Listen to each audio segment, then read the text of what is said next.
Okay, defining net worth, right? Net worth is equal to assets minus liabilities. That's in layman's definition. And your asset is any acquisition that actually gives you money, right? And then liability is any acquisition that actually takes out money, right? This is the basics that the grassroots is being fed with as the definition of assets and liability. But guess what?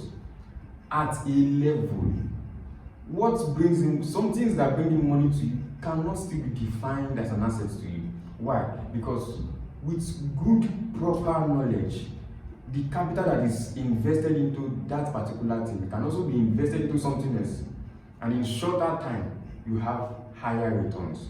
Okay, think about it. Why do people sell properties? Yeah, if the property is actually, if owning a property is you curing poverty, then why are they selling it? No. You might define owning a property as an asset, right? But to these guys at this level, they understand that it's a liability. Holding it is a liability. I can do so much more with that same capital in something else, giving me more returns at a shorter period. So understand that yes, asset is anything that brings in money, but at a level, what you define as an asset because of your state of finance has to change, right? So certain things are no longer assets, they become liabilities, even when they bring in money.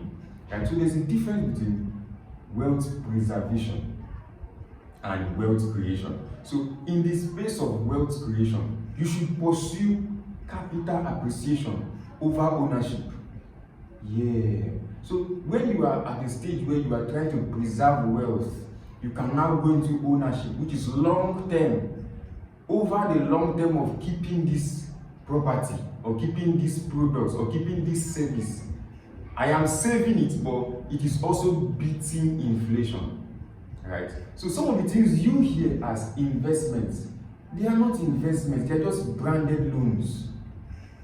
And that's a deeper conversation that I wouldn't just want to give on this particular episode. But understand one thing, at a level, what you define as assets is not an asset.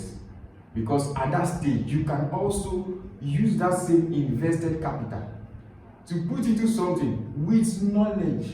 So the difference here is, at this level, do you have the knowledge to operate at this level, to not do the regular, but redefine your assets?